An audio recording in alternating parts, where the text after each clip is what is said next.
थोड़ा special time कौन सा होता है, सुबह या शाम या दोपहर? सबसे बड़ा सुबह सबसे अच्छा होता है। सुबह सबसे हाँ, अच्छा।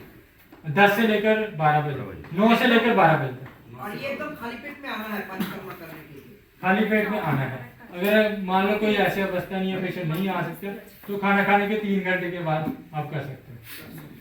और सर पंचकर्मा कितना दिन चलेगा? 14 दिन चलेगा, उसमें आहार विहार क्या होना चाहिए?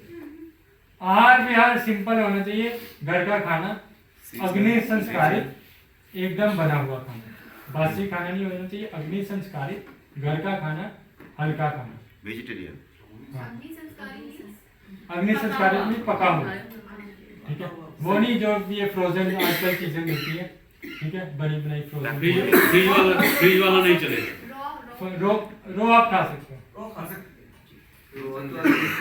आप फ्रूट एंड वेजिटेबल खा सकते हो, नेचुरल खा सकते हो, स्टोर वाला फ्रूट एंड वेजिटेबल नहीं होना चाहिए, वो जो सीजनल नहीं है वो नहीं खाना, जो सीजन में मिलता है वो खा सकते।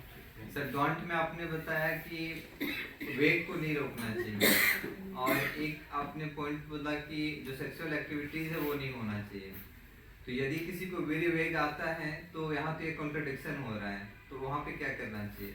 जैसे जो वेग को आपने बताया कि वो सेक्सुअल एक्टिविटी वाला वो प्रोसीजर, अगर आप बोल रहे हो कि अगर मान लो कि किसी को किस वे से बोल रहे हो, जैसे 2 पॉइंट था ना सर, कि एक तो वेग को नहीं रोकना चाहिए, जैसे मूत्र वेग हुआ, मल वेग हुआ, है ना, तो उसी में शुक्र वेग जो है, वेरी वेग है, वो भी एक वेग हो गया। दूसरा एक पॉइंट था कि उसमें सेक्सुअल एक्टिविटीज नहीं करना है, तो अगर वेरी वेग को हम रोकते हैं तो वेग हम रोक रहे हैं, और अगर हम उसको डिस्चार्ज करते हैं तो सेक्सुअल एक्टिविटीज हो जाती है। यहाँ वे का जो कॉन्टेक्स्ट है ना, वो वे का कॉन्टेक्स्ट यहाँ पे है प्रोसीजर के दौरान।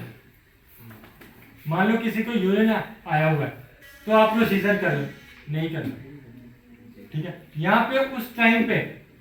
वैसे अगर किसी को इस तरीके का वेग है जैसे सेक्सुअल एक्टिविटीज में, वो क्योंकि डोंट में बता ही दिया गया, फिर वो रोक सकते हैं।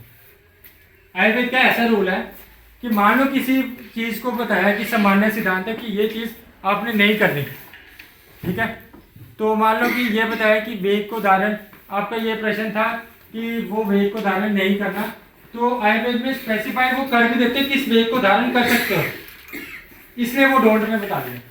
तो इससे हम ये समझ सकते हैं शुक्र का वेग को धारण कर सकते हैं, क्योंकि वो उसका एंड में स्पेशल उन्होंने बता दिया।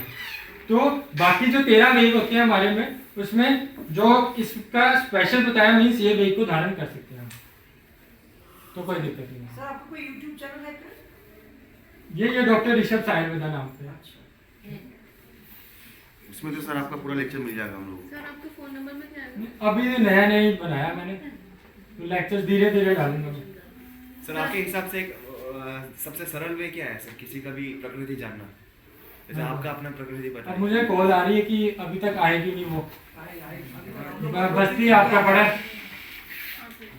हेलो, अब वो चाहती है अब तक आप पहुंच गए होते वहाँ पे। सर आप हम लोग का एक जो ओपन सेशन लीजिएगा एक बार, टाइम निकाल के, एक जो भी extra हमारा class दीजिए आप। मन में क्वेश्चन है आप पूछ सकते हैं। हाँ सर प्लीज। क्योंकि आप पर्सनली जैसा हम लोग expert चाहते हैं हैं, आपको। किसी के पास किसी के आपको पास नहीं नहीं। मिला है। हम लोग ये भी भी कर रहे डॉक्टर हैं। नहीं है, इसलिए हमारा क्वेश्चन भी ज्यादा है सर। और सर अच्छे तो बहुत ही है, लेकिन आप बहुत फ्रेंडली भी हैं, इसलिए हम चलिए कोई नहीं। कुछ क्वेश्चन ऐसा है ना कि ये ट्रेनिंग पूरी होने के बाद आएगा, तो आपसे पर्सनली पूछ सके तो आप अपना फोन नंबर भी शेयर कर दीजिए। अच्छा मात्रा बस की चलिए। आप डॉक्टर मैक्स से बात कर लेना, कुछ भी ऐसे कि क्वेरी कोई लेक्चर स्पेशल लिखवाना हो तो डॉक्टर मैक्स से बात कर लेना, ठीक है। तो बाकी है कि आपको वेग वाला प्रश्न समझ आ गया होता है, ठीक है। हमारे आयुर्वेद में सामान्य सिद्धांत दिए होते हैं, अगर बट सामान्य सिद्धांत के कुछ उस सामान्य सिद्धांत के अगर नहीं भी फॉलो करना तो एंड में वो एक्सेप्शन बता देते हैं।